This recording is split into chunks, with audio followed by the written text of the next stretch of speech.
Contract farming, जिसको ठेके की खेती भी कहा जाता है, जहाँ अनुबंध खेती कहा जाता है, इस देश में नई चीज नहीं है। इस देश में कॉन्ट्रैक्ट फार्मिंग होती रही है, क्योंकि इस देश में दो ऐसे कानून हैं स्टेट लेवल पे, जिसकी वजह से कोई भी कंपनी अपने आप खेती नहीं कर सकती।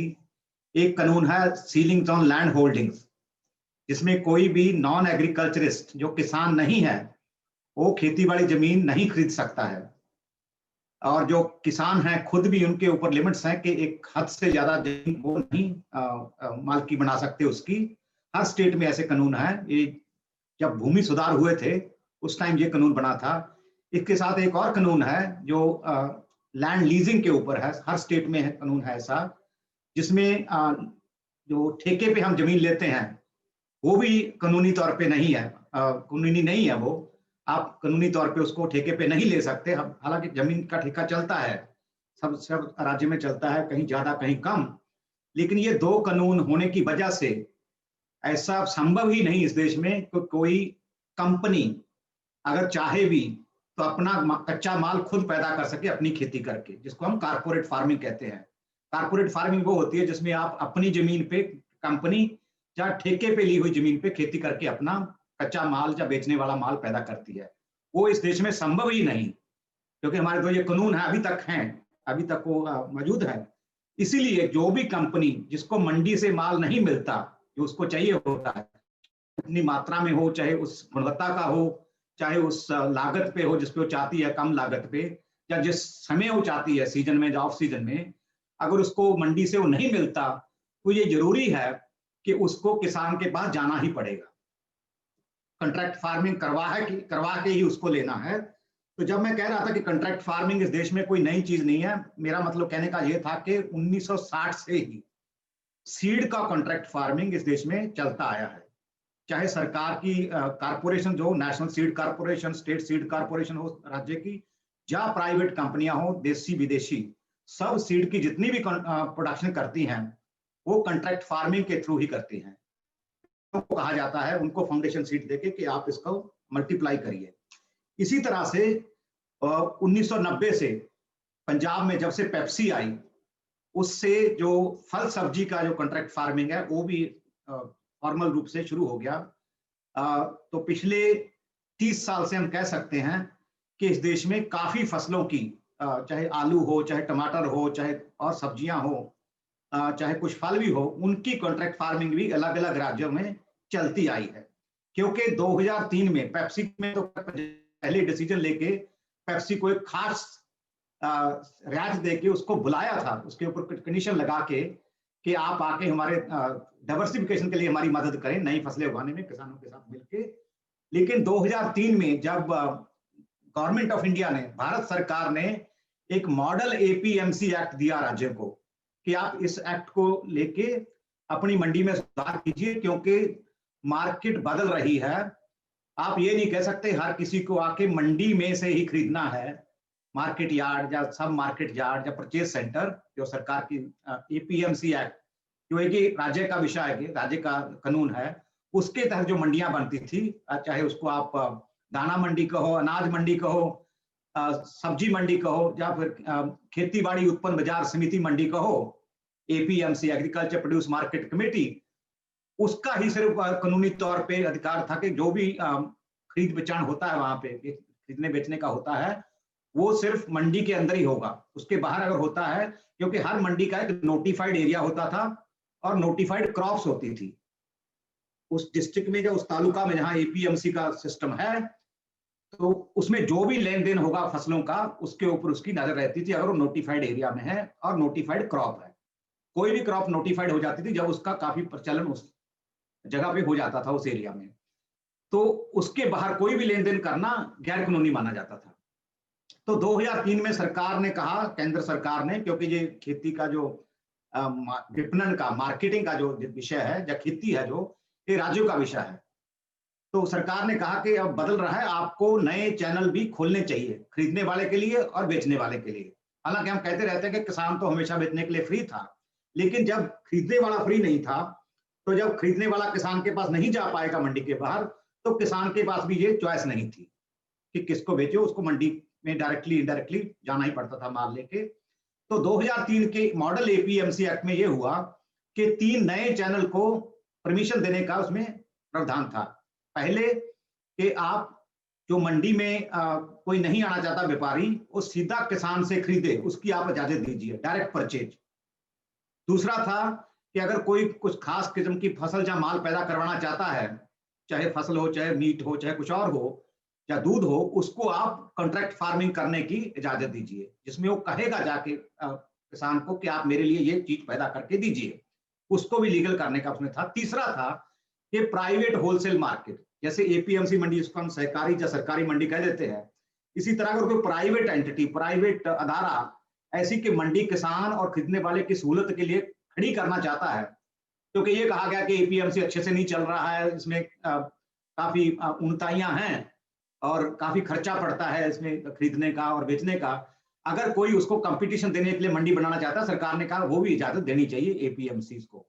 तो ये 3 चैनल एपीएमसी को दिए गए कि आप इसकी परमिशन देना शुरू करिए, अपना कानून सुधार के, एपीएमसी एक्ट को सुधार के 3 चैनल को आप उसमें लिखिए और जो भी करना चाहता है उसको आप परमिशन दीजिए। हालांकि फिर भी आप उसके ऊपर मंडी फी ले सकते हो, कोई और आपको गारंटी लेनी है, कोई आपको डिपॉजिट लेना, वो भी ले सकते हो, चाहे कॉन्ट्रैक्ट फार्मिंग कंपनी हो, चाहे सीधा खरीदने वाला हो, चाहे प्राइवेट मंडी बनाने वाला हो। तो आपको ये भी बताना चाहता हूं कि उस सुधार के बाद 2003 के मॉडल एक्ट के ऊपर जो राज्यों ने अलग अलग सुधार किए, उसके बाद कॉन्ट्रैक्ट फार्मिंग का काफी प्रचलन हुआ।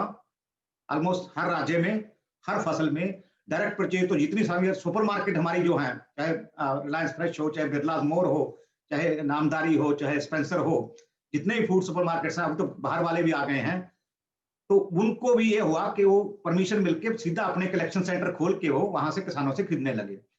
एक ही चीज जो ज्यादा प्रफलित नहीं हुई वो थी प्राइवेट होलसेल मार्केट। सिर्फ महाराष्ट्र में अभी आके 10-15 साल के बाद 52 ऐसी प्राइवेट मंडियां बनी हैं जो एपीएमसी की तरह लोगों को सहूलत देती है कि आप यहाँ आओ, हमने खड़ी की है ये सहूलत, आप यहाँ बेचो और यहाँ खरीदो, और चार्ज उनके रहते हैं जैसे एपीएमसी में रहता है। तो मेरा जो कहने का मतलब ये है कि कॉन्ट्रैक्ट फार्मिंग कोई नई प्रथा नहीं है, ये हो रहा है इस देश में। लेकिन चेंज इसमें जो आई है कि पहले एपीएमसी एक्ट के अंडर ही कॉन्ट्रैक्ट फार्मिंग को इजाजत दी जाती थी, फीस लेके या बिना फीस के, या कुछ और शर्तें लगा के या बिना लगाए। अलग अलग राज्यों में अलग अलग सुधार इसका हुआ। अभी जो ये आया है 2020 का, जिसको हम सादे रूप में कॉन्ट्रैक्ट फार्मिंग एक्ट कह देते हैं, उसमें मुझे लगता है कि हम थोड़ा पीछे चले गए हैं। मेरा मानना है कि कॉन्ट्रैक्ट फार्मिंग जब होती है, सीधा कोई किसान से लेन देन करता है, बड़ा व्यापारी या बड़ी कंपनी, उसमें किसान के हित को संरक्षण करना बहुत जरूरी है, उसकी प्रोटेक्शन करना। तो मुझे ये लगता है कि जिस तरह से ये कानून बना है, एक्ट बना है जो 2020 का, इसमें काफी खामियां हैं और उसकी वजह से मुझे लगता है कि किसान के हित का उतना संरक्षण नहीं किया गया है। मैं आपको कुछ मेन बातें बताता हूं। एक तो ये, क्योंकि इसमें काफी कंफ्यूजन भी है, लोग समझते हैं कि कारपोरेट फार्मिंग है, हालांकि जैसे मैंने आपको बताया कारपोरेट फार्मिंग की परिभाषा बिल्कुल अलग है कॉन्ट्रैक्ट फार्मिंग से। वहां कंपनी खुद खेती करती है अपनी जमीन पे या ठेके पे ली हुई जमीन पे। इसमें ऐसा नहीं है। कॉन्ट्रैक्ट फार्मिंग में फार्मर हमेशा एक पार्टनर रहेगा, फार्मर खेती करेगा खरीदने वाले के लिए, जो उसको कहेगा कि मेरे लिए करो, सीजन के पहले ये मेरी शर्तें, मैं ये क्वालिटी खरीदूंगा, इस प्राइस पे खरीदूंगा और इतना इस टाइम यहाँ पे डिलीवरी लूंगा इसकी। तो मैं ये कहना चाहता हूं कि जिस तरह से इस एक्ट ने कॉन्ट्रैक्ट फार्मिंग को परिभाषित किया है, उससे काफी गड़बड़ियां नजर आती हैं। क्योंकि पहले तो इसने जो यूज किया है जिस शब्द को, ये कहते हैं कि भाई फार्मिंग एग्रीमेंट। तो मैंने कभी अभी तक कभी भी मैंने ऐसा शब्द नहीं सुना। मैंने 30 साल से मैं कॉन्ट्रैक्ट फार्मिंग के ऊपर अभ्यास कर रहा हूँ, रिसर्च कर रहा हूँ, मैंने नहीं सुना ये जिस तरह की टर्म यूज हुई है। इसमें फ्यूचर फार्मिंग भी लिखा हुआ है, जो कभी लिखा नहीं जाता है। फ्यूचर फार्मिंग में उसमें फ्यूचर मार्केट जैसा एक फीलिंग आता है जो पढ़ने वाला है उसको कि ये क्या हो रहा है। तो मैं इसको ये इसलिए कह रहा हूं कि जब हम फार्मिंग एग्रीमेंट कहते हैं, इसको लोग जोड़ लेते हैं शेयर क्रॉपिंग के साथ, जो बटाईदार होता है उस पर भी। हालांकि देश में अभी वो लीगल नहीं है, लेकिन कल को अगर लैंड लीजिंग लीगल होती है तो उसमें भी कॉन्ट्रैक्ट्स होंगे, लिखित कॉन्ट्रैक्ट्स होंगे। वो हुआ। और इससे सबसे बड़ी बात जो मैं आपको कहनी चाहता हूं कि इतना इस परिभाषित करने की जो इसका मुद्दा बना है, ऐसा हुआ है एक राज्य ने जो इसको मानने को तैयार नहीं था सेंट्रल एक्ट को, उन्होंने कहा कि हम आपको सुधार करके अपना बनाएंगे, अपनी असेंबली में पास करके गवर्नर को भेज के राष्ट्रपति को भेजेंगे। उन्होंने ऐसा किया, इसका उन्होंने मान लिया कि इसमें कारपोरेट फार्मिंग भी शामिल है, और उन्होंने अपने कानून में लिख दिया। मैं आपको पढ़ के सुना सकता हूं, क्योंकि हालांकि ये जो सेंट्रल कानून है ये कहता है कि कोई भी कंपनी किसान की जमीन का किसी तरह से ट्रांसफर नहीं कर सकती, ना लीजिंग, ना ठेके पे ले सकती है, ना गहने रख सकती है मॉर्टगेज, और ना सेल कर सकती है। तो गवर्नमेंट भी कहती है कि कॉन्ट्रैक्ट है, सिर्फ फसल का है, जमीन का नहीं है। लेकिन मैं आपको पढ़ के चाहता हूं, जो राजस्थान ने जो किया है, इतना गलत समझ के इसको, मतलब इससे पता चलता है कितना गलत तरीके से इसको परिभाषित किया गया है, इतना कमजोरी से इसको परिभाषित किया गया है। वो एग्रीमेंट कहता है कि अगर स्पॉन्सर, जो कॉन्ट्रैक्टिंग कंपनी है, किसान की जमीन पे खेती करती है अपने बंदे लगा के, तो उसको अपने बंदे कॉन्ट्रैक्ट का पीरियड जब खत्म होता है उसके पहले पहले निकालने पड़ेंगे खेत से। अब ये तो सीधे सीधे कॉन्ट्रैक्ट कारपोरेट फार्मिंग हो गई। ये लिखा जा चुका है एक राज्य के कानून में, जो उसको बदलना चाहते थे उसमें लिख दिया। उनकी समझ भी ऐसी है कि उन्होंने मान लिया कि हाँ कारपोरेट फार्मिंग तो इसमें होगा ही होगा। इतना बड़ा इसमें ये प्रॉब्लम है। अगर उन्होंने ये भी लिख दिया, अगर नहीं कंपनी निकालती अपने बंदों को उस जमीन से जहां वो खेती करवा रही है अपने बंदे लगा के, तो उनको प्रतिदिन इतना जुर्माना होगा। उन्होंने लिख रखा है 1000 पर बिग्गा पर डे, एक बिग्गे का एक दिन का 5000 रुपया जुर्माना लगेगा। तो और भी काफी कुछ लिखा है उन्होंने। तो ये मेरा कहना है कि ये सबसे बड़ी गड़बड़ तो इसमें ये है कि जिस तरह से इसको परिभाषित किया गया है। दूसरी परिभाषा से जो समस्या है, इन्होंने ठेके की खेती को दो तरह से कहा कि दो तरह के एग्रीमेंट होंगे। एक को कहा गया है ट्रेड एंड कॉमर्स एग्रीमेंट, जिसमें ये लिख दिया कि अगर आपने माल पैदा नहीं करवाया, सिर्फ खरीदना चाहते हो आप, तो आप वो खरीद सकते हो, वो भी कॉन्ट्रैक्ट फार्मिंग का हिस्सा होगा। हालांकि उसको हम डायरेक्ट परचेज कहते हैं। जितना पूरी जो फूड सुपरमार्केट कर रही हैं वो डायरेक्ट परचेज कर रही हैं। डायरेक्ट परचेज कभी भी कॉन्ट्रैक्ट फार्मिंग का हिस्सा नहीं होता।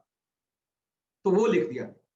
उससे ये गड़बड़ होती है, क्योंकि कॉन्ट्रैक्ट फार्मिंग में हमेशा फार्मिंग पहले आती है, सेल परचेज बाद में आता है।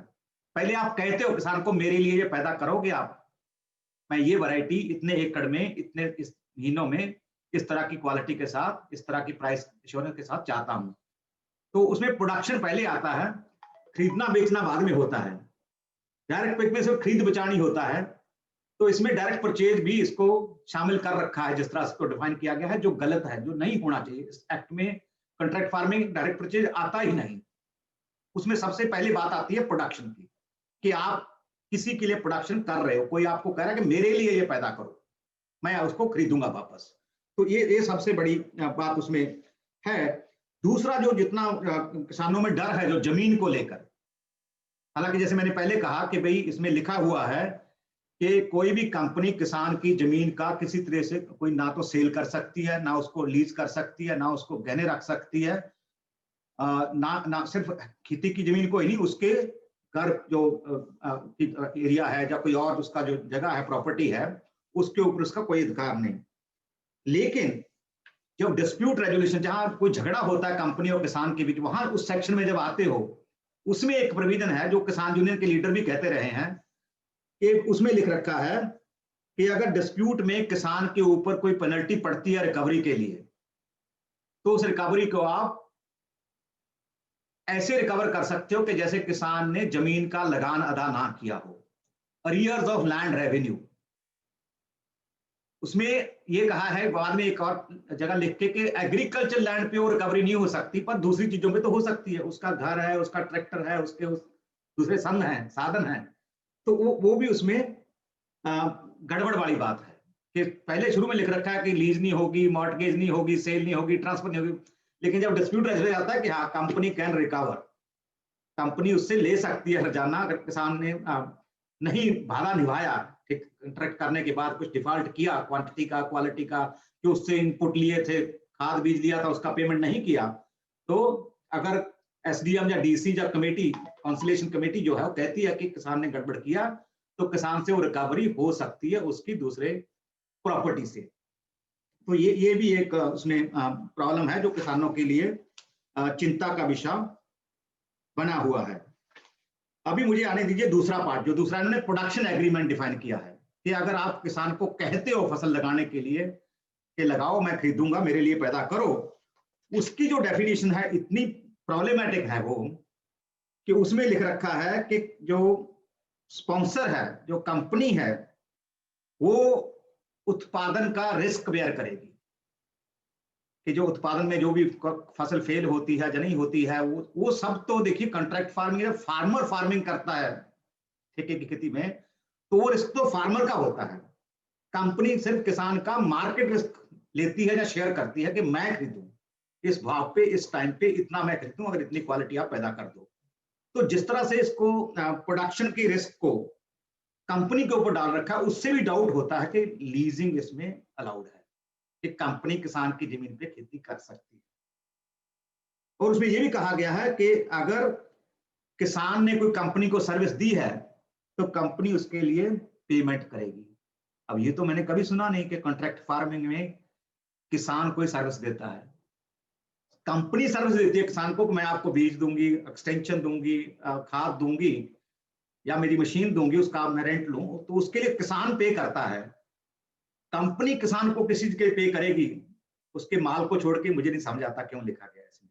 तो इन चीजों की वजह से डाउट हो रहा है कि भाई ये सिर्फ कॉन्ट्रैक्ट फार्मिंग है या उससे ज्यादा कुछ और भी है, या जैसे एक स्टेट की गवर्नमेंट ने इसको ज्यादा मान के उसके ऊपर लिख भी दिया अपने कानून में कि अगर आप ये करते हो तो ऐसा होगा। दूसरी चीज जो सबसे बड़ी बात जो जो जो मैं कहना चाहता हूं कि देखिए इस टाइम हम इस देश में एफपीओ को उत्साहित कर रहे हैं, फार्मर प्रोड्यूसर ऑर्गेनाइजेशन को, चाहे कोऑपरेटिव हो चाहे फार्मर कंपनीज हो। हम कह रहे हैं कि किसानों को इकट्ठे होकर मंडी के साथ योजना है खरीदने बेचने के लिए। इसमें लिख रखा है एफपीओ को, किसानों की संस्था को, कि वो एक किसान की तरह होगी। फार्मर की डेफिनेशन में उसको शामिल कर रखा है। हालांकि हम जानते हैं इस देश में कई ऐसी एफपीओ हैं, ऐसी कोऑपरेटिव्स हैं जो कॉन्ट्रैक्ट फार्मिंग कर रही है या करवा रही है, चाहे सीड में हो चाहे दूसरे माल में हो। तो ऐसी एक अच्छी संस्था को, जो किसानों की अपनी संस्था है, उसको सिर्फ सप्लायर बना के छोड़ देना, ये क्यों नहीं कहा गया कि किसानों की संस्थाएं भी कॉन्ट्रैक्ट फार्मिंग अपने मेंबर या नॉन मेंबर से करवा सकती हैं। तो एफपीओ को जो ट्रीटमेंट दिया गया है, सिर्फ इसी एक्ट में नहीं, जो दूसरा एपीएमसी मंडी बाईपास एक्ट है उसमें भी ऐसा ही, उसको किसान के साथ क्लब कर दिया गया है। मुझे लगता है कि उनको बायर की साइड में भी रोल देना चाहिए था, क्योंकि वो खरीदी है। हम लोग जानते हैं कि 7,000 एफपीओ देश में है, गवर्नमेंट 10,000 और बनाने के उसमें प्रस्ताव है अगले 5 साल में। तो अगर इतनी संस्थाएं हम खड़ी कर रहे हैं, उनको हम ऐसा रोल क्यों नहीं देते जिसमें एक्चुअली वो किसान के लिए बेच सके, किसान से खरीद के आगे वैल्यू एडिशन करके अच्छा बना के उसको किसान का फायदा करवा सके। सिर्फ उसको सप्लायर बना के छोड़ देना कॉन्ट्रैक्ट फार्मिंग एक्ट में और एपीएमसी मंडी बाईपास एक्ट में, ये भी मुझे लगा कि गड़बड़ वाली बात है। अभी मुझे 2-3 चीजें और बोलने दीजिए इसके ऊपर। इसमें जिस तरह से इसको डिजाइन किया गया है कॉन्ट्रैक्ट एक्ट को, एक तो ये हुआ कि सब खुला छोड़ दिया कि आपने जो भी कॉन्ट्रैक्ट में लिखना आप 2 पार्टी बैठ के लिख लो।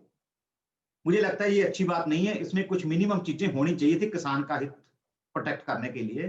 जैसे 2003 का जो मॉडल एपीएमसी एक्ट जिसके मैंने शुरू में बात की, उसमें जब कॉन्ट्रैक्ट फार्मिंग को परमिशन दिया जाता था, उसमें लिखा हुआ था कि ये चीजें हैं जो मैंडेटरी होंगी, जो जरूरी होंगी कॉन्ट्रैक्ट में शामिल करने के लिए। 8-10 ऐसी चीजें थी, चाहे वो कितना एकड़ में खेती करनी है कॉन्ट्रैक्ट के लिए, कितना माल, किस वैरायटी का माल करना है, प्राइस क्या होगी, डिलीवरी टाइम क्या होगा, डिलीवरी प्लेस क्या होगी, ये सब उसमें लिखा रहता था। बाकी किसान और कंपनी के बीच था, उसको कहा था ऑप्शनल प्रोविजन, जो आप चाहे तो वो भी ऐड कर लो, लेकिन ये 5, 7, 10 चीजें तो रहनी चाहिए हर कॉन्ट्रैक्ट में। इस एक्ट में ऐसा कुछ नहीं, सब खुला छोड़ दिया है। तो मुझे लगता है ये अच्छी बात नहीं है। दूसरा जो इसमें है, मुझे लगा कि इसमें काफी ऐसी चीजें, आजकल कॉन्ट्रैक्ट फार्मिंग बहुत प्रफुल्लित एक सिस्टम है पूरी दुनिया में, भारत में भी ऐसा है कि ऐसा इसमें सोफिस्टिकेशन इतनी आ गई है कि एक साधारण चीज नहीं बचा है। ये चैनल है जो काफी, क्योंकि इसमें बड़े बड़े कारपोरेट्स आ गए, मल्टीनेशनल्स आ गई हैं। जैसे कई बार कंपनियां क्या करती हैं कि किसान से माल लगवाया, कहा कि हमारे फैक्ट्री में लेके आओ, वहां डिलीवरी नहीं लिया, टोमेटो का ट्रक मेरा खड़ा रहा 4, 6, 10 घंटे, जो मेरा नुकसान हुआ क्वालिटी का टोमेटो का, उसकी भरपाई कौन करेगा? कुछ नहीं उसके बारे में। कंपनी ने कॉन्ट्रैक्ट करके कैंसिल कर दिया, उसकी भरपाई कौन करेगा? कुछ नहीं उसमें। कंपनी इन दो किसानों को चार अपने आपस में मुकाबला करवा दिया कि जो मेरे को सबसे कम लागत में पैदा करके देगा उसको मैं अगले साल रखूंगी, दूसरे को नहीं। इसको कहते हैं टूर्नामेंट्स, कि कंपनियां किसानों को आपस में भिड़वाती भी हैं। तो ये यूएस में बैंड है, लेकिन हम इसकी बात तक नहीं किया इसमें कि अगर ऐसा होता है तो क्या होगा। तो ये चीजें जो हैं काफी प्रॉब्लमेटिक। और सबसे बड़ी बात जो मुझे काफी इसमें होता है कि ऐसा कैसे लिख सकते हैं, हम कहते रहे कि एपीएमसी जो मंडी है, अनाज मंडी या सब्जी मंडी, उसमें किसान के लिए जो कीमत निर्धारण होता है, प्राइस डिस्कवरी, वो सही तरीके से नहीं होता, एफिशिएंटली नहीं होता। इसलिए हमें मंडी को खोल देना चाहिए, दूसरे लोगों को आराम देना चाहिए। लेकिन जब आपने कॉन्ट्रैक्ट फार्मिंग का चैनल खोला, उसमें आपने ये क्यों लिखा कि भाई एक मिनिमम प्राइस तो एग्री होगी कंपनी और किसान के बीच, लेकिन अगर कंपनी बोनस या प्रीमियम देना चाहती है किसान को, तो वो बोनस जो प्रीमियम एपीएमसी मंडी प्राइस या ई मार्केट प्राइस से लिंक होना चाहिए। जहां हमने कहा कि भाई वो मंडी से प्राइस अच्छी नहीं मिलती किसान को, क्योंकि वहां व्यापारी घुल मिल जाते हैं, तो आप उस मंडी की प्राइस को लेके कॉन्ट्रैक्ट प्राइस को क्यों इसके साथ बांध रहे हो? मेरा मानना है कि कॉन्ट्रैक्ट प्राइस का किसी और प्राइस के साथ लेना देना नहीं होना चाहिए। अगर किसान कंपनी चाहते हैं वो अलग चीज है, बट कानून से कोई भी ऐसी बंदिश नहीं होनी चाहिए कि आप उसके साथ मिलकर ये उसको देख के प्राइस को, उस कीमत को देख के किसान को ये बोनस देगी या प्रीमियम देगी, वो बहुत गलत है। खास करके जब हम कह रहे हैं कि मंडियां अच्छी तरीके से नहीं चल रही हैं काफी जगह देश में, तो ये काफी एक और बात मेरे खत्म करने से पहले, इसमें कहा गया कि अगर कंपनी किसान की जमीन पे कोई स्ट्रक्चर खड़ी करती है, कोई कोई पैक हाउस बनाती है, कोई स्टोर रूम बनाती है, या कुछ मशीन रखने का कुछ वेयर हाउस बनाती है, तो उसको कॉन्ट्रैक्ट खत्म होने के तुरंत बाद उसी टाइम हटाना होगा। अगर नहीं हटाती कंपनी तो किसान की मालकी हो जाएगी उसके ऊपर। लेकिन इससे जो बात छूट गई वो ये है कि अगर कंपनी ने नहीं निकाला वो चीज, किसान के काम का नहीं है, किसान की जमीन रुकी हुई है, किसान को निकालना है, तो उसको निकालने की भरपाई कौन करेगा? उसका खर्चा कौन उठाएगा? वो छोड़ दिया गया है। तो ये मुझे लगता है कि बहुत किसान के खिलाफ जा सकती है जिस चीज के कुछ ऐसा आप बना के छोड़ गए जो किसान के तो काम का नहीं है, लेकिन उसको निकाल के उसको अपना खर्चा करके निकालना पड़ेगा, उसको नहीं छोड़ना चाहिए। अंत में एक बात मैं कहना चाहता हूं कि मुझे लगता है कि ये कानून रेगुलेशन कम करता है और प्रमोशन एंड फैसिलिटेशन, जिसको हम कहते हैं प्रोत्साहन करना कॉन्ट्रैक्ट फार्मिंग को, उसका काम ज्यादा करना चाहता है। हालांकि मुझे लगता है कि हम इस देश में छोटा किसान, क्योंकि बहुत ज्यादा छोटा किसान है देश में, हमें ऐसे कानून होने चाहिए, ऐसे लॉ होने चाहिए जिसमें किसान के हित को प्रेफरेंस देने के लिए रेगुलेशन पे ध्यान होना चाहिए। जो एपीएमसी 2003 में था, 2003 के मॉडल एक्ट में रेगुलेशन पे फोकस था, अभी वो फोकस चला गया, क्योंकि इसमें ये भी लिख रखा है कानून में, कॉन्ट्रैक्ट फार्मिंग में जो भी पहली बार ये हुआ है कि कानून के अंदर लिख रखा है कि कॉन्ट्रैक्टिंग कंपनी या स्पॉन्सर के ऊपर ईसीए की शर्त लागू नहीं होगी। जरूरी वस्तु कानून है जो, उसकी आपके ऊपर कोई स्टॉक लिमिट्स लागू नहीं होगी। एक दूसरे कानून की प्रोविजन को इस कानून में डाल रखा है लिख के। तो इससे लगता है कि शायद इसमें ज्यादा जो फोकस है वो कॉन्ट्रैक्ट फार्मिंग को उत्साहित करने के लिए, उसको प्रोत्साहन कर देने के लिए किया गया है। किसान के हित के लिए उसके जो बंदिश लगानी थी, रेगुलेशन करना था, वो कहीं छूट गया है। तो ये मुझे इसलिए लग रहा है क्योंकि जिस तरह का ये एक्ट का डिजाइन है, वो डिजाइन ही कंप्लीट नहीं है।